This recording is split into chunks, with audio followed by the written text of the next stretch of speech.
Thank you, and I'd also like to say a very warm welcome to you all. It's so lovely to see you this morning. Thank you for coming.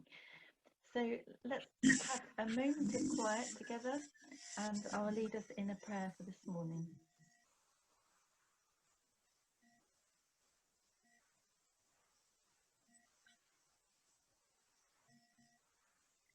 This is a prayer from the Reverend Leslie Francis, who's a professor at the University of Warwick.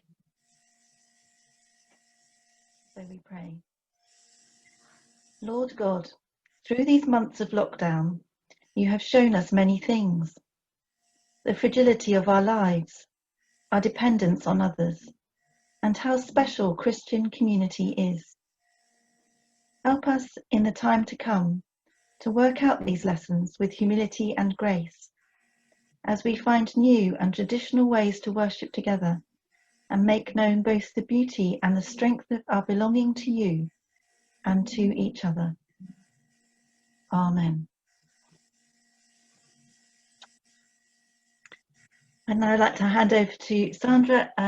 Very warm welcome to you, and thank you for helping us think about all souls before we head off to our breakout rooms. So over to you, Sandra. Okay, thank you. I'm going to do that screen sharing thing.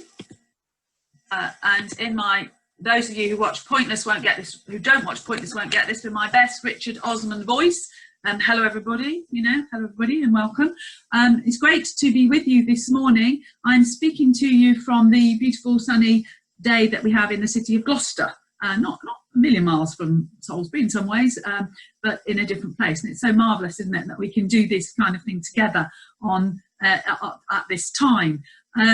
You're helping me a little bit today, as well as me sharing some thoughts with you, because some of you may already be aware, and indeed may have registered for a national webinar. In fact, we're now offering it twice on Thursday coming up on remembering. So some of your questions and comments and thoughts today will help me in framing some of the things that might come up on that. So it's always nice to be, don't want you to think yourselves as guinea pigs, more co-constructors of the next webinar. As I said, what we're going to do in the next 10, 11 minutes or so is really think about what we're talking about today and what we mean about these particular terms. In this first session, a special focus on and around remembering and all souls, and I'll talk a bit about language. But I always like to begin this kind of webinar by reminding us of who we are and what we do, and that this is everyone's ministry. It isn't just a clerical ministry, it's really for the whole congregation. It's part of our everyday faith, and we live it out. And for us as the Church of England, and for many of us, it's our vocation, it's our calling to be alongside people. Many of us came into ministry because we wanted to be there for people and offer pastoral care for them. It's been our experience. Some of us have journeyed through our own lives many years now. Some of us have journeyed through life with a church congregation for many years. And we've got a lot of experience that we draw on at this time. So even though we're in a difficult and, as we keep saying, uncharted territory, we have got these things to draw on. Many of us have got training that we can fall back on in all sorts of things. And also there's something about the Church of England that's really important at this time, especially when we start thinking about things like death, grief, bereavement, remembering. As the Church of England, we have walked alongside our communities and people across England, not just for the last decade, not even for the last century, but for generation upon generation upon generation. We have an enormous heritage, and that is sometimes reflected in just the way we work in our communities. It's there for people in inarticulate ways, as I'll say, in our buildings and our grounds around our buildings. And of course, underpinning all of that, we do this work in the knowledge of the gospel, which is never more powerfully proclaimed than when we're talking about death. This weekend, the epistle I happen to be preaching on is the wonderful bit from Philippians in the epistle where it says, "For me to live is Christ, to die is gain." And that's the incredible hope that will underpin all this work that we do on remembering. That's what we have to draw on as we go into this season. However anxious and worried we are about the practicalities, it's helpful to remind ourselves that all of that is at our disposal as well. A little bit about the language that we use at this time. And obviously my job, life events, we kind of draw on the event of the funeral. When we come to thinking about remembering in All Souls, we're not just talking here about the people we have met who have had a funeral that we know, either particularly those who've had a funeral in the last 6 months, or even the funerals we've done in the last few years. We're casting this a lot wider than that. Now, in this particular season, what we're really seeing is a season of restricted funerals, which is shaping things slightly differently for people, the way they feel about things. And we might want to come back and explore that a bit more. But also, it's really important to remember, it doesn't just affect the deaths that have happened in the foreground of our lives, but this season is about all the deaths that we've ever known. That's where bereavement and grief come in. Grief is the season that we're in when the impact of someone close to us is at its strongest. Grief is the emotion we feel in its intensity, often for weeks, months, 2 or 3 years. We then move into a much bigger word, which is the word bereavement. Now, one of the things I often say to people is, when do we become not bereaved? And the answer to that question is, of course, never. There is no such word as unbereaved. Once we are bereaved, we are always bereaved. And that's why the remembering comes into play. It doesn't matter at the season that we're coming into whether someone has been bereaved in the last 12 months or the last 5 years or the last 50 years. What happens in this time of remembering is we have the space to remember all our dead, whether close or over many years. And sometimes at this season, particularly in restricted grief, restricted funerals, what we find is this loss that's happened just now, which may feel quite distant, has brought back for people all the losses that they've had through death in their lives, and indeed losses through other things. But we're particularly focused here on loss through death. Traditionally, of course, we hold services around All Souls, and I'm going to say a bit about what might be the important moments for people in that. And for that, we have come to use nationally the word remembering services, to distinguish from remembrance, which I'm not going to talk about in this session. And remembrance is about war dead, primarily, but as we will see, it will also bring our personal dead into play as well, which is why we start talking about a season of remembering running from the 1st to the 11th of November, all through that time. The other phrase that we're not going to talk about today that people will use sometimes is talking about memorial services. We're not sure yet what that language means to people, but often it means a very formal thing that is quite grand and is done, for someone who's one of the great and the good in the community, is a memorial. It also, of course, refers to the memorial as the physical stone you place in the ground. So we're focusing around the remembering as part of bereavement, really, and grief. And I have begun to use some frameworks which might help us. I'm not going to talk too much about the first one, although I'll say a little bit. What I think about is that the work of remembering happens on 3 levels for us, particularly in this time of crisis. We see a national level, and for that I might also mean a county or regional level. We see a community level, which may be focused around the church, but may be focused around a school, a nursing home, a social club that people belong to. And then we see personal remembering happening. All those 3 things are going on. Also happens, as I've said, over a long time scale. And one of the things that, I don't know why it strikes me every time, but it's really important to remember that individuals are multiply remembered. Just because you go to something and stand outside and light a candle at a cathedral doesn't mean you don't want to also remember your loved one in your village, remember them at the hospital where they died, and remember them in your own home. A person is remembered in many different ways and many different places over years. I was going to think about this in terms of 4 spaces. Think about this in terms of our physical buildings, not just church buildings, but other community buildings. What do we do there? Really importantly is thinking about how we use outdoor places, what happens in digital spaces, and what happens in people's homes. And what I think is really going to be helpful for us thinking about these seasons coming up is not to worry so much about how we gather lots of people, but think instead, what can we do that allows small social units, family units of under 6 to do something together? How will they be able to access these things? Keeping that unit in mind rather than thinking about creating something very large or replicating something very large may be helpful, but do come back on that. So just briefly, a little bit about, very quickly, about what a national or cathedral style event might look like. And these will be happening. So nationally, on All Souls Day, the service that comes from the Church of England will be of this type. A truly national service about loss on that day, balancing grief and gratitude, happening on that one time. It may feel less personal, but we also know for many people whose individual's death has gone relatively unmarked, that having their name or having some sense of them being recognised in a place that's grand, like a cathedral, can give a life dignity and worth. So it's worth thinking about that as well. But what you'll be thinking about is what happens where you are in your community. And sometimes that mirrors that national or big scale approach, but what it does is make it very local to what's happened where you are, what's the particular story. It's really important to be thinking about partnerships when you put these things together. Who are you working with?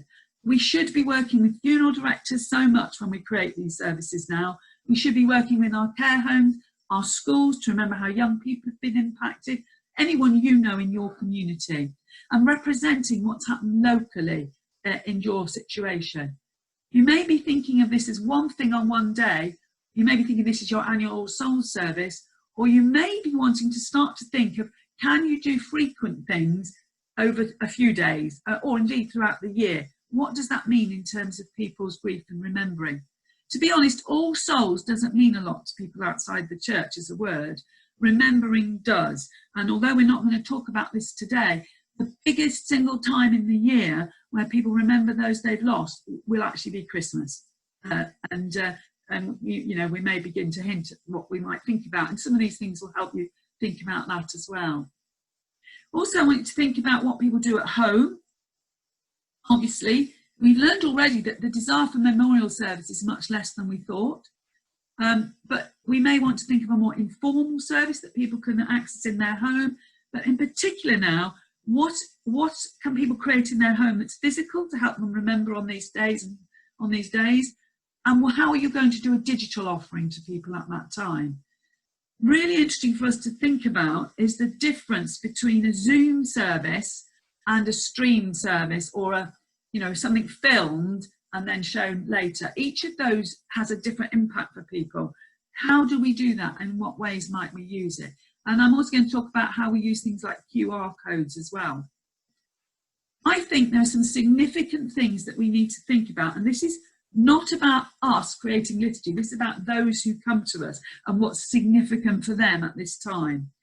One of the most significant moments for people in an All Souls service, which many of us know can be one of the largest gathered events in our community, is the reading of names. And I think that if we do nothing else in our communities, we should still be saying, sending out the thing, let me know the name of the people you love, and at 3 o'clock on Sunday the 1st, I will be in church alone or with 3 people, whenever is appropriate, and I will read every name as we do every year. Commit to that. I think that's hugely important for people.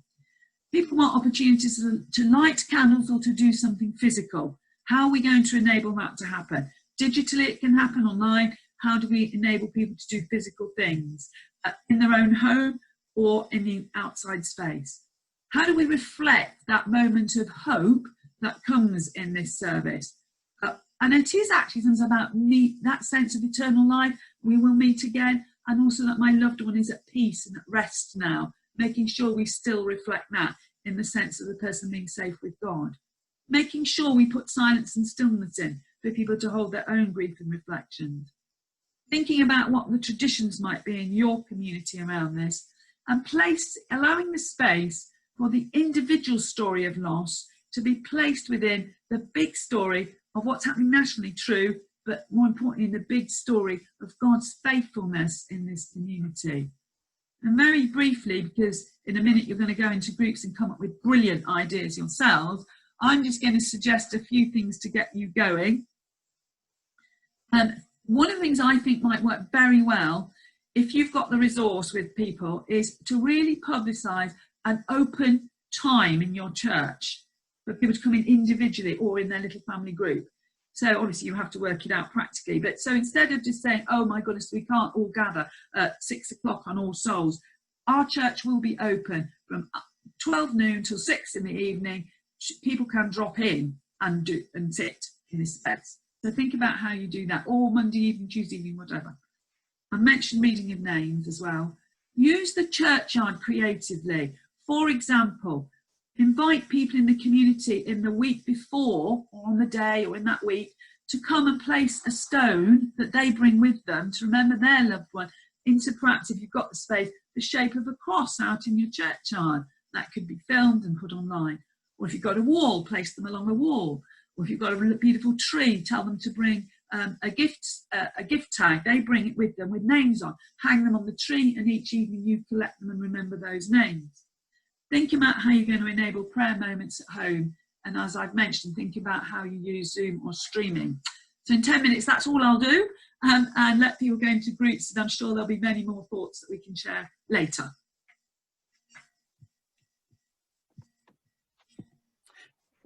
Fab, thank you, Sandra. I don't want to presume that everyone has used breakout rooms before. I realise that many of you probably have, but just in case, what you'll get is a little invitation that will pop up on your screen. Just click on the link, and it will take you straight into your breakout room. Is there anything else, Claire or Rhona, that you want to say before we break out? Yeah, I'd just like to say thank you, Sandra, and I know that's just the tip of the iceberg with all your amazing wealth of knowledge and ideas that you have for remembering. So we are going to go and consider some of those ideas and think about how we can celebrate in church or electronically in the community. But there is also the people that fall off all of those and that are not online or can't get out into the community. So to especially remember those people, this is an opportunity to share ideas. And as a group, think about what might be your top concern that you'd like to bring back to the panel, because they're just waiting to answer your question when you come out of there. So enjoy this time, and we'll see you in about, I think it's 15 minutes.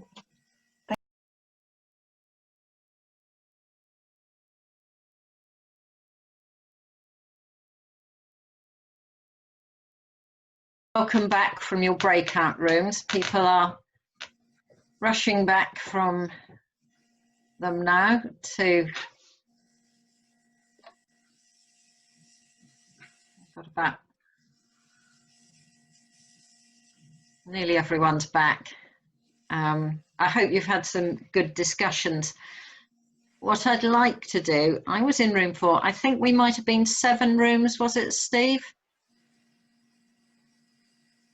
Yes, Thank you. 6 rooms. 6 rooms, thank you. So room 1 had Alan in it, room 2 had Sandra, room 3 had Claire Horton, room 4 had you, Rhona, room 5 had Claire Phillips, and room 6 had Richard Hancock. Right. Just so you know. Thank you. Now, I don't know whether, if we just perhaps run round somebody from each group, it doesn't necessarily have to be the people who are mentioned then, but somebody from room 1 would like to just chip in briefly with what the key question that perhaps was on every. Thanks, Rhona. I've delegated this to myself. So we had a really interesting conversation. I think the top concern that was mentioned was about the need to gather people appropriately, and there were a number of questions around what is appropriate, and particularly how do you sustain, from a kind of ministerial point of view, an ongoing pastoral relationship with families or with people for whom this has been a particularly challenging time. So there was something about, what's an appropriate gathering space, how is that done appropriately to meet the needs of the family, and how do you sustain an ongoing pastoral relationship under the present challenges. Lovely, thank you, Alan. And room 2, I think that was, who was room 2? Breakout room 2. Well, I was in that room, but I didn't know. I didn't realise I was meant to stay the whole time. I thought I was meant to go to a different room, so I left early. But it doesn't matter. I didn't go to a different room. But there we go. I don't know who's going to speak for therefore. Can somebody else? I'm happy to talk. Hello. I was in that one, and I think our main concern, I mean, we talked about various different ideas and what we're doing, including things like the use of remembering trees and prayer trees, so that people could have a space to hang a name on the tree, and then we would then make sure that we would put a note on to say that we would promise that we would remember them, so the names would be read out. But the other thing was, we talked a bit about gardens in the churchyard or around the churchyard, remembering gardens, but we're concerned, the real main concern and the big question for all of us, I expect, is what are the rules going to be by the time we get to the beginning of November? Are we going to be able to hold a service of remembering, or is it going to be are we going to be in further lockdown? Is this defined as a life event, or is it a normal Sunday service? It seems to be a little bit in between the two. Is that okay? Right. Okay, that's super. I'm sure that Alan will have some wisdom on that for us, and Sandra as well. So room 3. That's me. Right, Claire. We had a wonderful conversation as well. One of the issues was about surrounding candles, so candles in church and candles in the home, and the rules and regulations surrounding that. But the burning question is sharing in the home. No.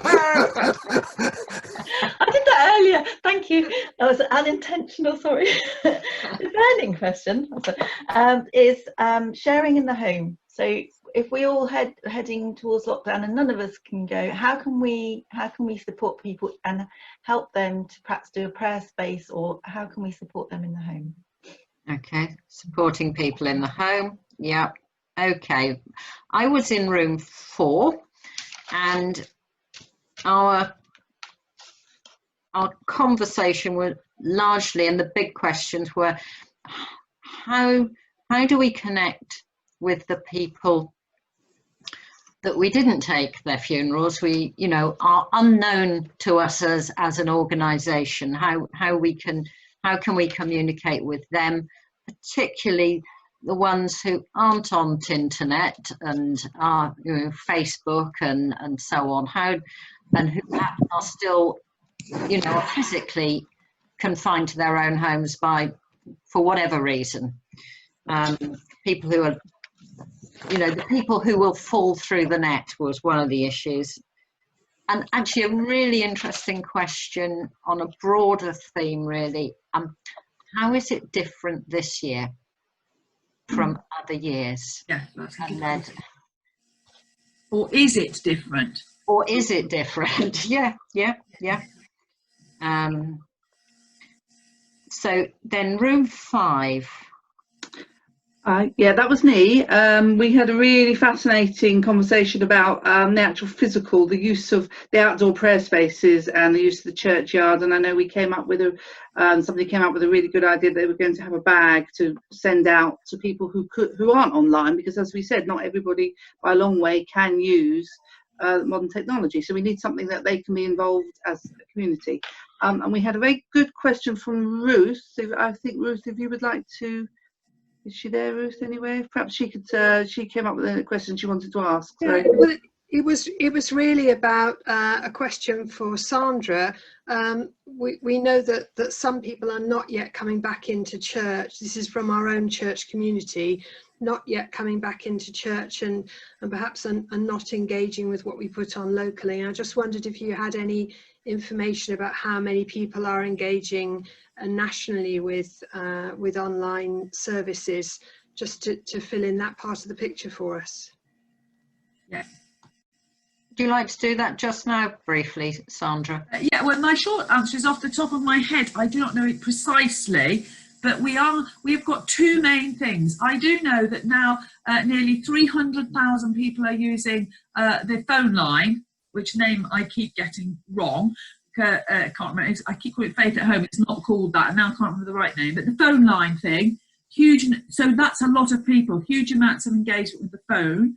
I also know that the number of people watching the service that goes out from the Church of England, you know, the national one that's put out each week, is also extremely high. We're in the millions of people watching that as well. So the engagement digitally is very high.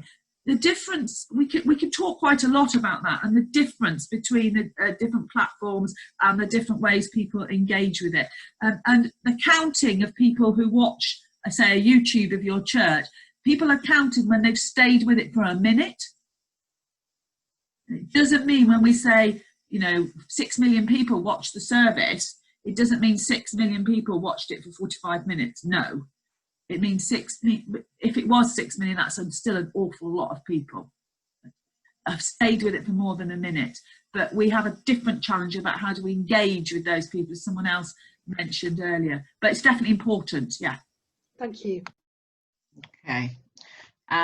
And we haven't heard yet from breakout room 6, which I think had Richard in it, but whether he's going to speak for them or somebody else. Hello, Richard. Right. Yeah, we had a few sort of interesting conversations. The first sort of conversation, we talked about the reading out of names and some of the problems that can create. I spoke from sort of personal experience, where you get people who have come in at the last moment, or they've presumed that that their loved one has died, you haven't done the funeral, and they were always upset. So several years ago, I made the decision that we would not read names out in the service because of that. But everybody got a 24-hour votive candle with a sticker that they could write names on the sticker. And as part of the service, they would physically bring that up. And then what I would do at the end of the service, they weren't allowed to burn out for 24 hours. They were blown out, but one of those candles would be put out every day on the votive stand.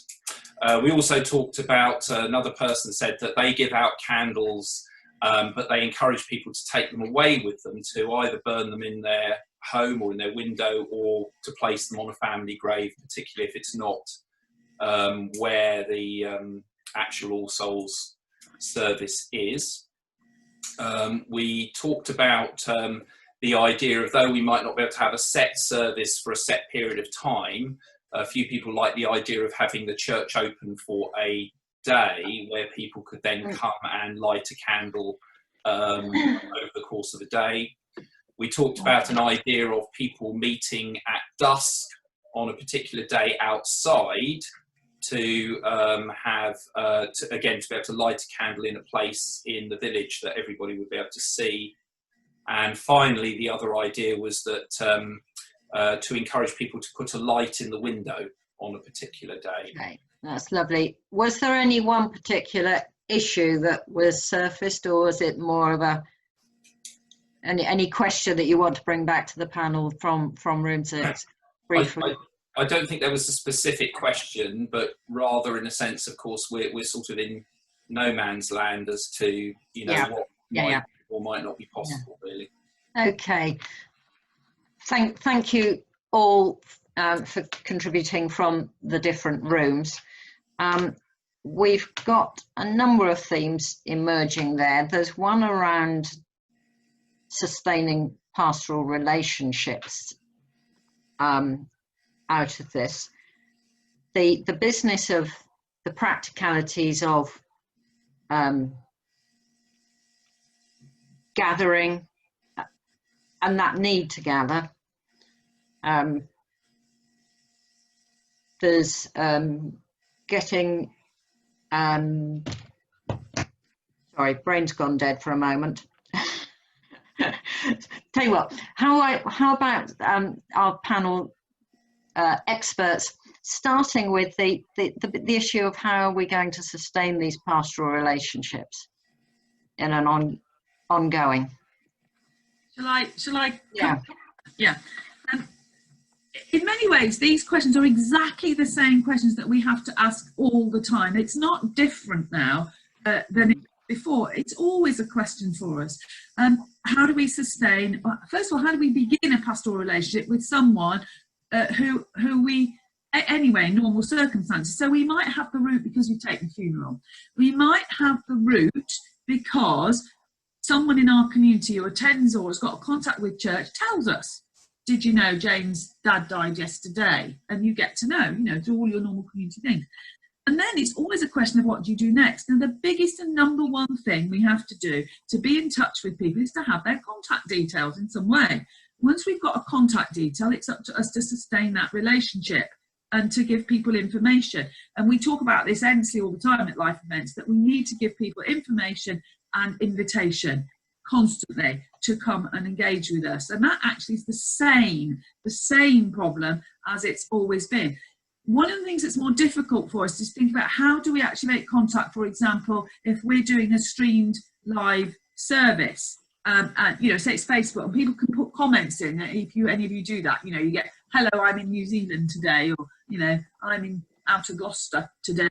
You need people who are doing like welcome duties, who are saying, oh, great to see you today, and making sure that you keep putting up information. Like there's a slide that says where to get more details from your church. A bit like on television programs when they say at the end, if anything has upset you today, here's more information. You just need to make sure people know where to go. That requires your website to be good and contact details there on your website to be good, but also to enable and encourage your regular congregation to be proactive as well, to make sure you get contact details. And then you are able, certainly please remember, you can still use the post. I'm a huge believer in the post and sending physical things to people through, you know, a letter, a card, still really special and important. And postal addresses are, once you've got a name, please don't get too stressed about using postal addresses because they're public domain things. So you can send a card to someone you know where they live. So if someone tells you that John's dad has died at number 10, you are perfectly at liberty to put a card through the door with your name in, which gives John the right to contact you. And once you've got that details, how you manage those going forward is important. So that's really it's an issue all the time. It just slightly seems more difficult now, but it is about how we're visible in the community, and to keep in our heads an attitude of looking outwards and not hunkering down to only care about inward things. I would say. I don't know what Alan would say. I agree with you, Sandra. I think there's a huge opportunity here, but it has not. It has changed through lockdown because I think people feel more isolated, feel more lonely, more disconnected. But one of the wonderful things about the church being a parochial system, it doesn't have to be a resident parson, is that there should be a caring community from the church that are the eyes and ears of Jesus Christ himself on the ground. And therefore it's the whole body of Christ needs to own this. And that's how we build relationships. Right, thank you. Absolutely. I mean, in a way, I think that brings us on to also the issue that's come up in a number of conversations around how we try and pick up on the people who have fallen through the gaps in and so on. Well, again, the first thing is as Alan just said, the eyes and ears of everybody. You know, we hear about people, we must be attuned to that. We need to think too about where do people pick up information in your community? Only you know your community. So is it as simple as a notice board? We are not using notice boards well we've forgotten them. And they're still really important places. People walk up and down our villages, in fact, perhaps more than ever, you know. Where do they pass? Is it your notice board? Is it a community notice board? Using those physical spaces to make sure someone knows what's going on. Using the eyes and ears. Working with your funeral director. Someone said that in our group, actually. You've obviously got a really good thing going. Yeah. Asking them. Work together on it. Yeah. And I think working with the funeral directors, working with other partnerships which we have within our local communities, and some of those will have been strengthened by working together, particularly the early phase of lockdown. Yeah, and one of my big words at the moment is humility for the Church in England. Humility. We need now to stop thinking, if we ever have, I'm not accusing any of you, that we are the answer to things. We are the only people that do this. We are not the only people that do anything. So to go in humility, especially if it hasn't been brilliant in lockdown, to your funeral director, your local care home or whatever, and say, do you know, we really think there's a need. how can we work, what can we do together to help the bereaved in our community? Not you join me in what I've already developed as a solution. So I really feel there is some opportunities there for partnerships in humility, like you said, Rhona. There's somebody mentioned the question of candles and candles in church and candles at home. There's been quite a rich vein of conversation on the chat facility around practicalities on that. I don't know whether anybody from the panel want to add anything to that. There's been various suggestions about how you encourage safe use of lighting of candles at homes and things like that. I'd just like to say is that one of the things that I've been really impressed with over the last 6 months is how creative and what sort of innovation that this situation's brought out from a vast range of people. And you know, I think we're never going to be short, provided we give people permission. We're never going to be short of local, appropriate, sort of active ways of remembering and bringing people together. I think it's been extraordinary, and you all need to give yourself a pat on the back, because I've been totally impressed by it. Amazing. Yeah. We're due for a little break. I'm conscious that we haven't really talked about the business of, well, one or two of those things, but I think it will overlap with our second discussion time, and we can pick up on those things there probably as well, because some of them are quite generic to the whole thing, particularly. Just isn't that gathering, Rhona? Gathering. I think what's really interesting about gathering is to think about the needs that you have as a church person, a liturgist and a regular, and the needs that the bereaved might have who don't regularly connect with church. So often we think that the most important thing about All Souls is the fact that we've got 100 people gathered in that space. Actually, the most important thing for the bereaved person is they've been given an opportunity to sit and do those things, to do something symbolic, to have a bit of peace and quiet, and to sense that their loved one, you know, is remembered and at peace. They may not at all have any need to be doing that for 100 other people. It's a weird one. It's not the same as a funeral. And I was really interested, by the way, on that question about, and I can answer that, about whether it's a life event. No, it's not. It's an act of worship, which means it comes under that act of worship guidance. But what I'm saying is I think church people may need to have that sense of being gathered, but let's keep thinking, as I said at the beginning of my talk, let's stop thinking as the primary thing is going to be that we can get lots of people in one space, but let's start thinking instead, what can we do that allows small groups of people to engage with their grief and loss at this time? Not just the loss that's happened this year, but all their losses that are in their minds. And if we can gather some, that's the bonus. That's the bonus. And that gathering might be for us, the faithful, to do the work of remembering on behalf of the community. Lovely. Can I just add in to this notifying community and keeping people engaged?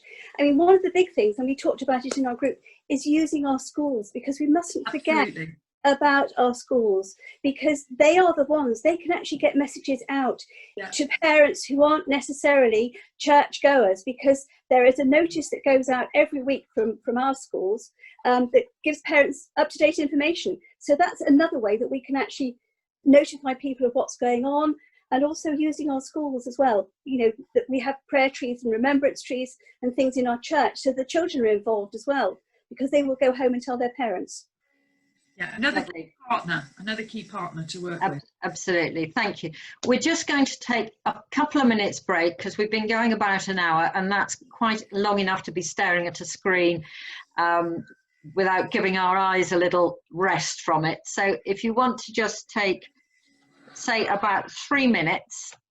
Oh, I thought we were 11:05. I've got 11:05. We were going to go for 5, but we're a little bit behind schedule. So I think. Yeah, because we were due to have Alan right now. beginning to frame the discussion. So so let's just take about 3 minutes just to give ourselves a little bit of a time out, and we'll resume 3-4 minutes. Thank you.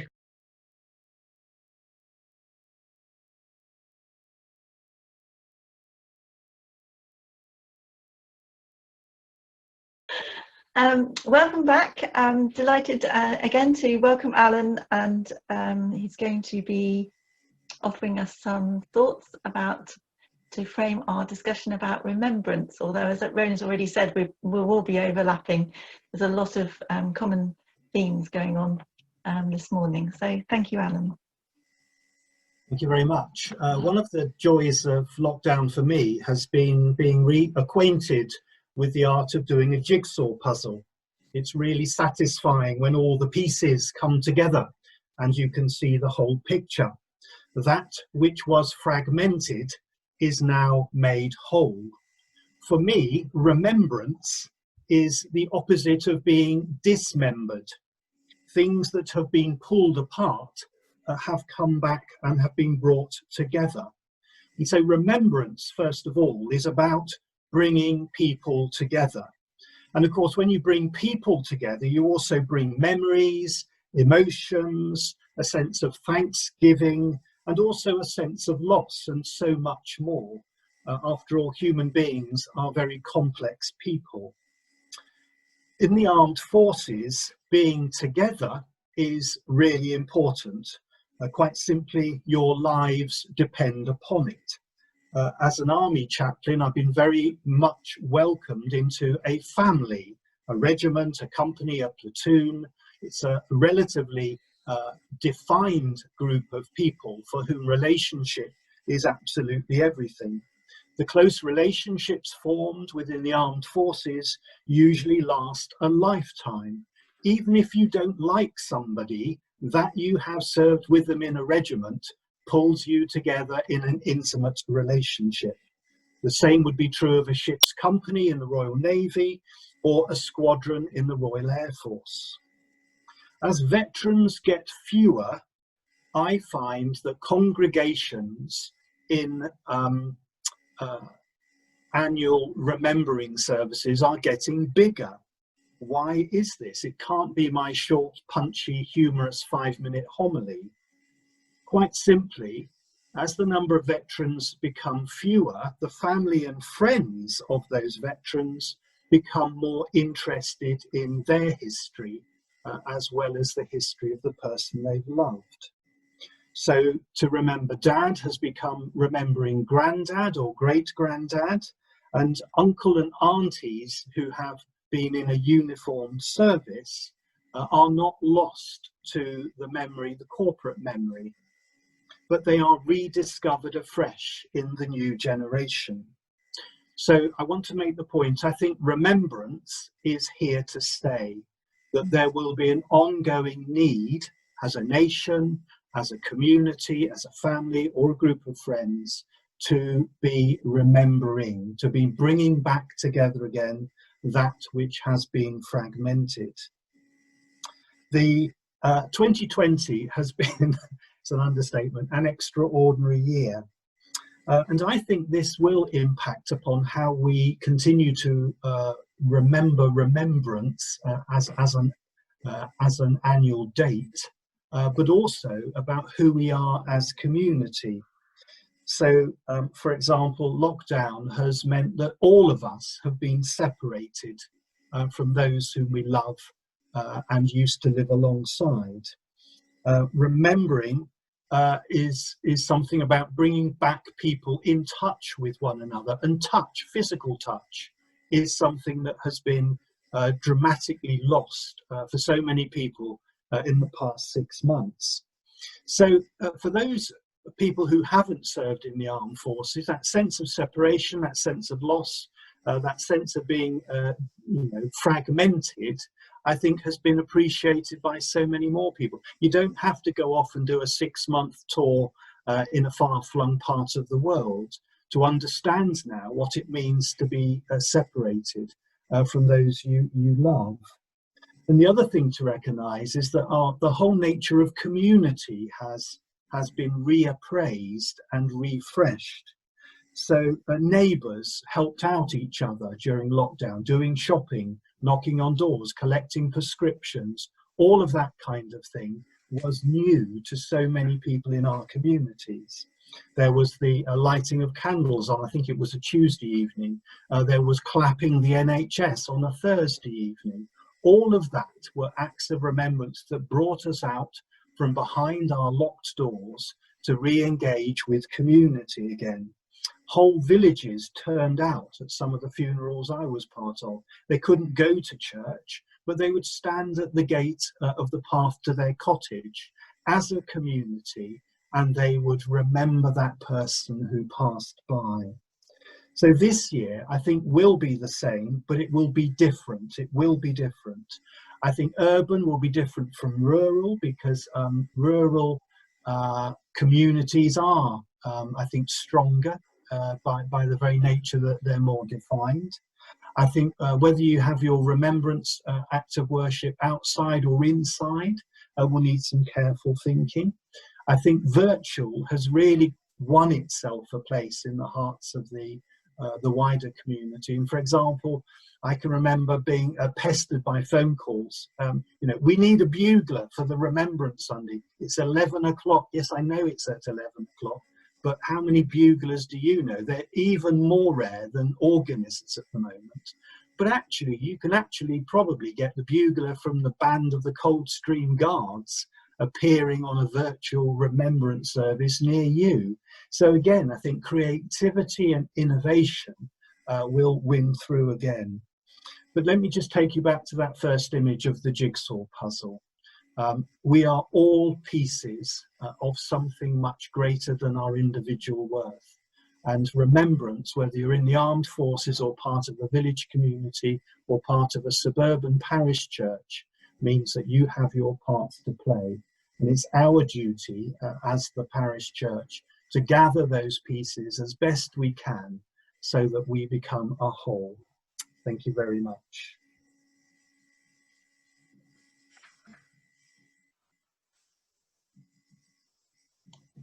Thank you, Alan,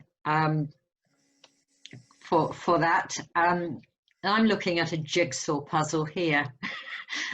A jigsaw puzzle with unusually regular pieces, which are going to be dismembered again and remembered in breakout rooms.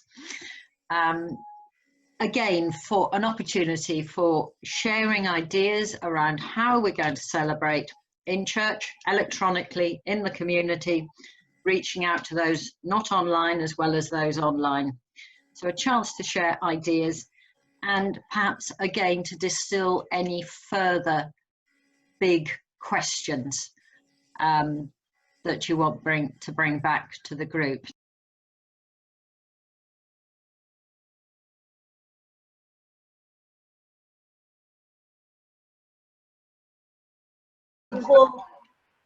Yes, a very warm welcome back to everybody. Thank you. I hope you've had some fruitful conversations. So same sort of thing. We'll just pop round and see what your big question is for the panel. So your one big question for the panel, and that I'm going to go to room 1 first.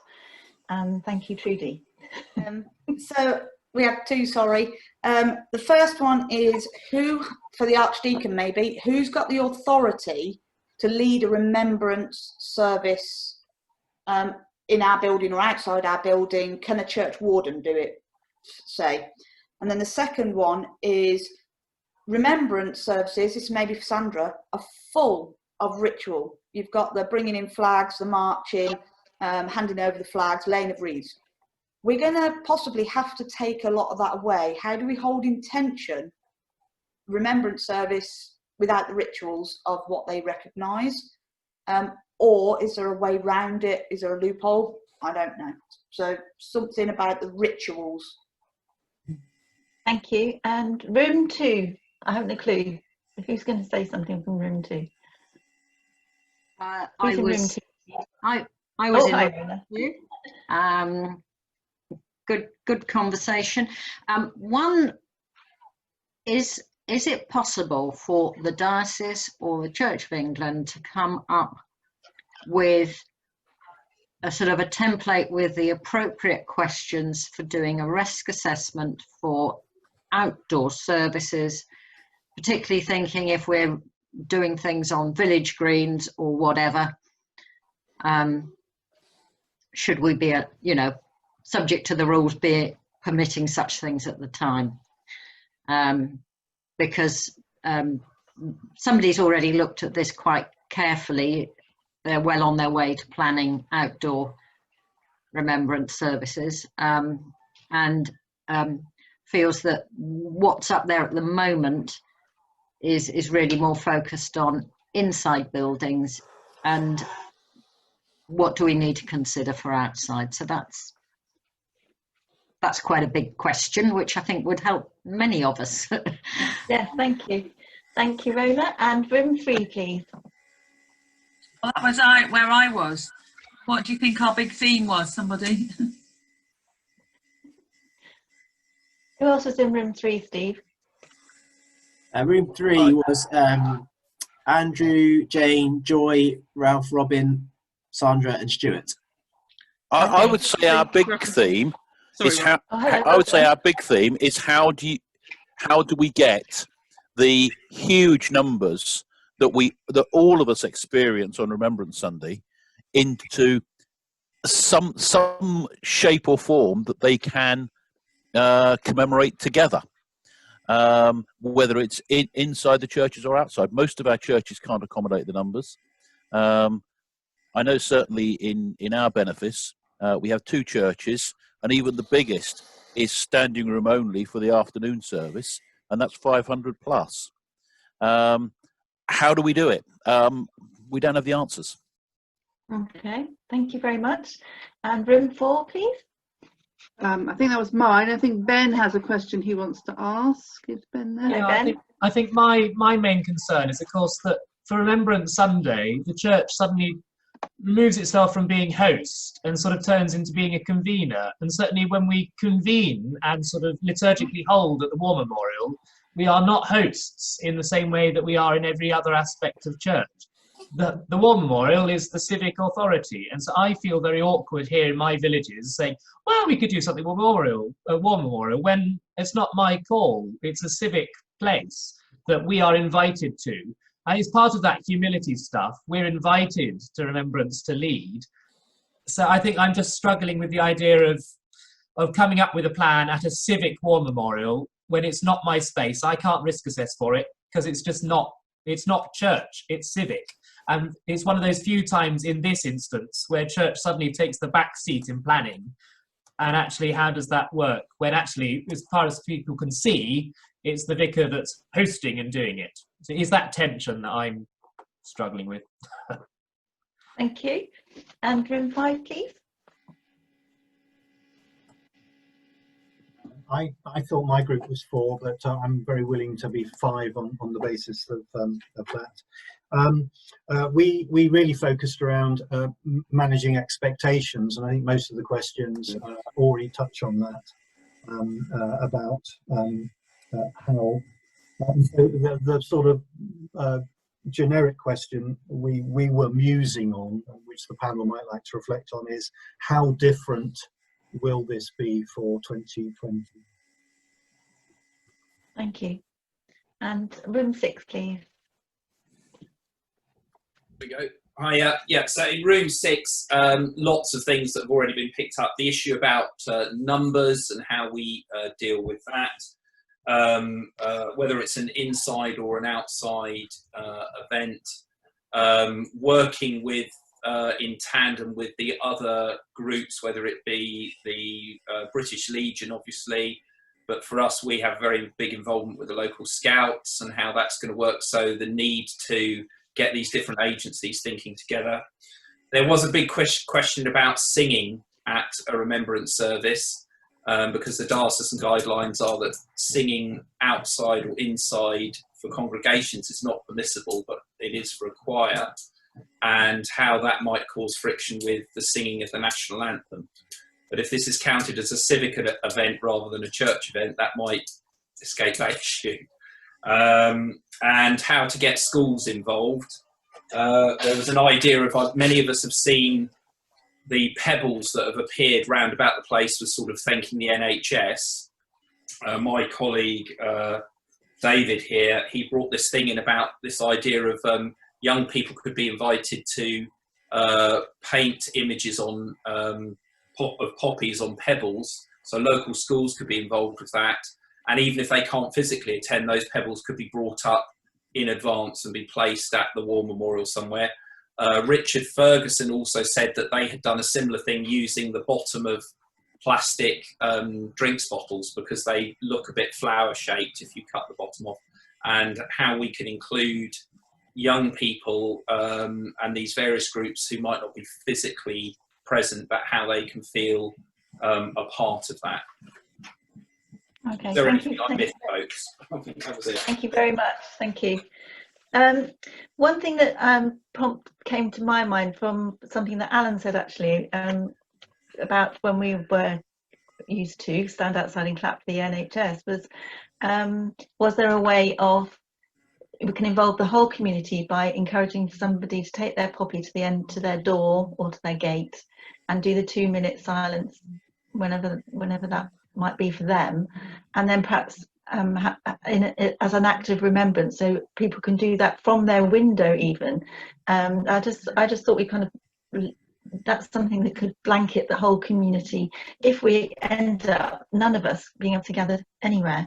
So there were a couple of practical questions that came out of that, and one of them was who's allowed to stand outside and do a service, and obviously the ministry team and the wardens. Is there anyone else? Could we invite somebody from the forces to do the prayers outside, for instance? Probably Alan, question for you. Okay, well, don't forget the Remembrance service isn't a sacramental or a life event or anything like that, so it's quite permissible, certainly in a multi-church or multi-parish rural benefice, where you just don't have the coverage for every community to have its own service led by a priest. And it's more appropriate sometimes to invite a church warden who perhaps has served in the forces and who you have confidence in, to invite them to take that act of worship. So I would say the authority is given to the incumbents to delegate as they are deemed appropriate to other people.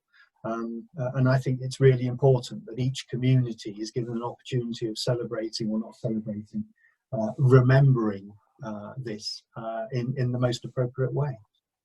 Sandra, anything you want to add?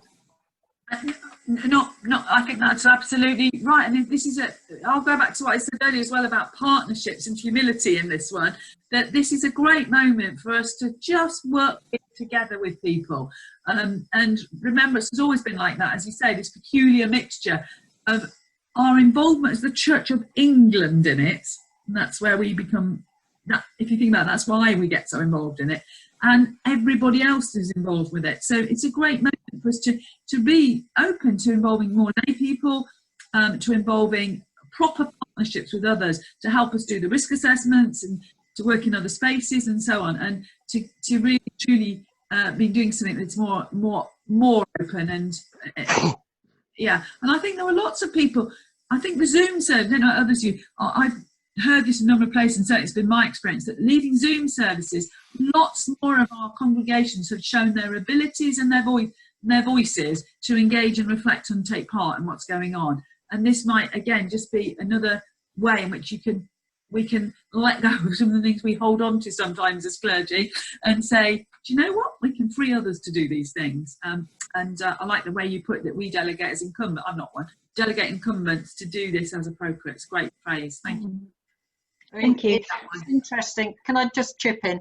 It's been interesting that the conversation is very much focused on the physical gatherings, naturally enough. But if we don't lose sight of those who won't be able to physically gather, There were some very creative ideas coming out around preparing pre-recorded acts of remembrance, and including, you know, looking, and particularly in multi-parish benefices, rather than trying to provide necessarily 5, 6 or more each for one individual community, unless you've got, you know, some really good techies around who can help coordinate and prepare multiple things. You know, there may be the possibility to put things together, having different components recorded by people representative of different communities across your benefice. And there are a lot of people out there with technical skills, even if you haven't got them within the church. Again, schools are a great place to discover somebody who can actually put together your disparate clips and turn them into a really good video. Yeah. And remembrance, Rhona, remembrance is one of those times where perhaps, because it's not so owned by churchy, is a good time to start connecting with people outside and fringe, because they absolutely offered to help you put a church service together, but they might help you put a remembrance service together, and then you've got the contact. Exactly. Yeah. Relationship and all that good stuff can go on. So I think that's really important. You know, just come out on the things about managing expectations, which I think is a great phrase that 1 or 2 people have come up with, and totally important. And two things to say about it. First of all, begin to manage expectations in your community from now, on your websites and so on. You know, start to not say in a negative way, oh, I'm sorry, but this year we won't be able to, you know, do this. But this year we're going to enable people to participate differently. Be aware of this. And also the second part of that is we're not in a vacuum here. People are talking about the fact that 500 people gathered last year, or 2,000 or whatever, at a parade. Do you know, everyone knows in the whole nation that this isn't going to be the same. It isn't just us saying this. By every newspaper media message that we pick up is telling us that we cannot behave in the same way as we did before. So when we say, no, it's not going to be a great shock to anyone when we say we're not going to do this in the same way this year. And my third thing, I've been telling this story quite a lot, and it happened a long time ago, and I found it really helpful. A long time ago, my first visit to New Zealand, it was New Year's Day, and I was on a picnic in a place called Pelorus Bridge, which was a big family tradition and gathering for the people I was staying with. And this part of New Zealand is a bit like Scotland weather-wise. So it was a beautiful day, New Year's Day, beautiful day. Everything's laid out for this big gathering of about 6 families. And then from nowhere comes the most terrible hailstorm. And it just hits everything. We have to scurry around, blanket, you know, wrap everything up, and everyone's in this cars. And the teenagers in the groups, as the storm passed, were then going moan, as you can imagine. Oh, this is ruined, you know, it's terrible, it's not right, and all this kind of thing. And the mummy of the group said, which is the thing I keep remembering, she turned to them and she said, in your life, you will go to hundreds of New Year's Day picnics. That's a thing in New Zealand. Hundreds of New Year's Day picnics, and they'll all feel the same. And then she said this phrase, this is not a disaster, this is a memory maker. And actually, this is so true this year. These things that we're doing differently will stand out and can become extraordinarily special for people, rather than thinking all the time that what we're going to offer is second rate, second best, disappointing. Let's think, do you know what? I know I've just been on a retreaty thing that I go on every year, and this year's will be absolutely memorable because of the way it was done compared with the other 10 years I've been. You know, it was special. So just think, let's start thinking, what will people take away as extraordinary memories from this year, rather than taking away a sense that we're doing something that is second best and a failure. So I suppose that's a kind of encouragement thing that I want to say, and begin to manage expectations now rather than wait until the last minute. And the thing to bear in mind, Sandra, if I may jump in, I mean, I totally understand and agree that everybody understands that this year will be different. But I think the difference with Remembrance is we're dealing with a different group of people who have very set views. I've already had one person who's a chairman of an ex-service association say to me about a month ago, Adolf Hitler didn't stop me. These rules aren't going to stop me either. Nothing is going to change the way I do remembrance. And that's the group of people that we are dealing with. So we will have to manage their expectations. And it does take a different touch, I think. Yeah, and that's a pastoral issue as much as anything, isn't it? About that one individual, and that doesn't change the overall message. And we are not actually, people have moral agency themselves, and they have personal responsibility themselves, and that same person may be the same person who is, you know, maybe they still refuse to wear a seatbelt, you know, I don't know. Hitler never got me wearing a seatbelt, so I'm not wearing one now, I don't know. Have that attitude about lots and lots of things, so it becomes a pastoral care thing, doesn't it? And sometimes it's hard. It's hard. And something for prayer too, And one of the other things, not to debate now, but to log, and it's come up a lot, not just in this morning, is about help with risk assessment, templates for risk assessment. And I will raise that with my contact internally. I will raise that question, and I will also be flagging up on Monday about how important it is to get some definition where we can, and we may not be able to do it yet, around indoor, outdoor, and where remembrance sits as a service. Thank you so much. Thank you. And that leads us on very nicely, Sandra, to you're going to give us some pointers to some of your resources that are available. I'm going to share a screen again. Right. It doesn't mean you don't get to see me, but you know. Oh, I didn't want to do that one. Look at that. It's annoying that. Anyway, here we are. Oh, too far. Oh, I seem to have deleted my presentation. Oh dear. Oh, that's interesting, isn't it? That's really clever. Right, I'll talk instead. I don't have a slide, it doesn't matter. I'll just talk briefly about some resources we're developing nationally. I'll stop sharing, so well, I might go back to one. Some resources we're developing nationally that may or may not be helpful. We hope they are. We're looking at a couple of things that will be available by the end of this month, the 1st of October, to download as free downloads for you to be editable PDFs, so you can put your own details in. And we talk about them in two ways. We're talking to help you distinguish between the forget-me-nots and poppies, right? Forget-me-not resources are for remembering, poppy resources are for remembrance.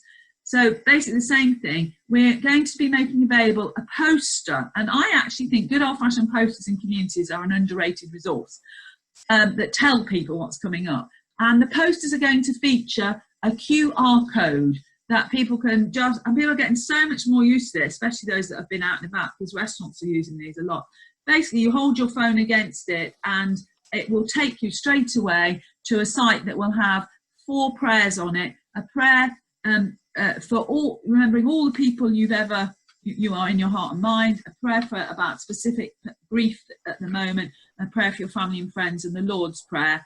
It will also have a QR code that takes you to lighting a candle online. So that's out and about in your community. And then you'll be able to put on it anything else that you want to put on, like for more details, go to our website and you put that on as well, or whatever. So that's one poster that we're making available. Same kind of poster will be for Remembrance Sunday as well, and the idea is that those who can't get anywhere will be able to just look at this and see the text. You know, they shall not grow old. All of that text will be there, plus a formal prayer for Remembrance Sunday and a prayer for world peace. So that will be available.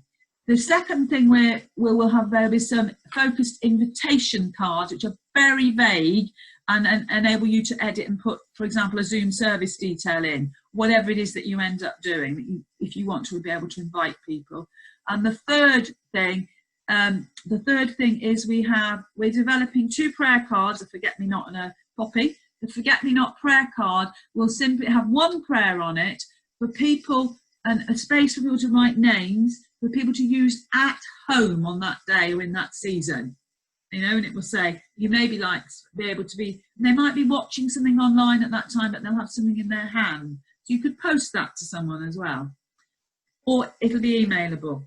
The second is the Remembrance prayer card will have the formal prayer for Remembrance Sunday. So again, someone who can't get physically to somewhere would be able to sit. They might be watching what's on TV, they might be listening on the radio, but they'll have something that they could actually do themselves in that moment. So those resources will be coming at the end of this month. We also have a little video online of myself doing a poppy prayer, where people hold the poppy and pray for 4 things around it. So that will be available. Also online will be our already downloadable liturgies that for remembering. I don't put remembrance services up there, very formal.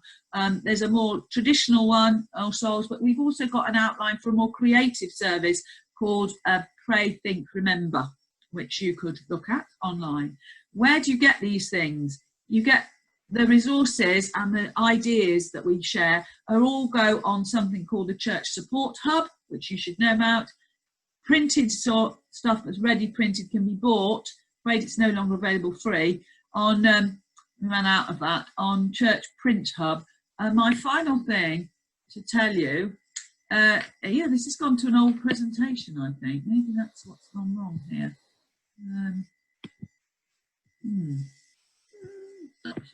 Anyway, the final thing for those of you that don't know it is something called the Life Events Diary.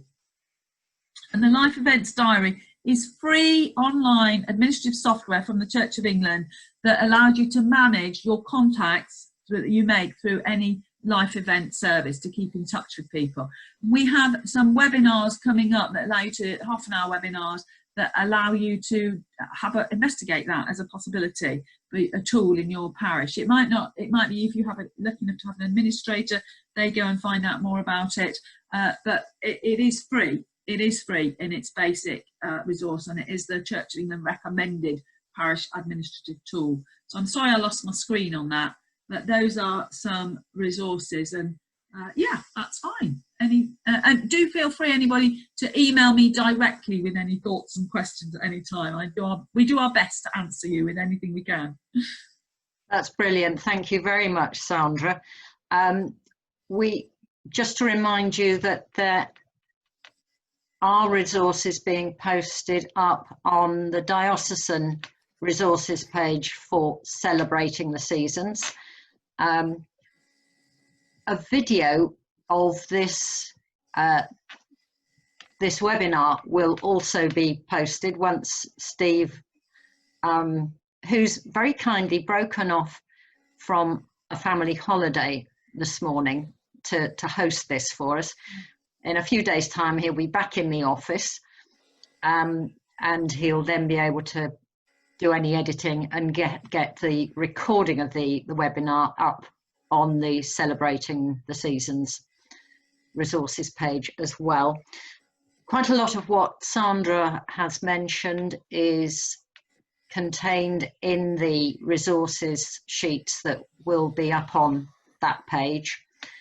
And there may be some others that we'll now be able to follow up and post those things up on the page for you as well. So do drop into that page over the next few days and on into the, well, let's say over the next week especially.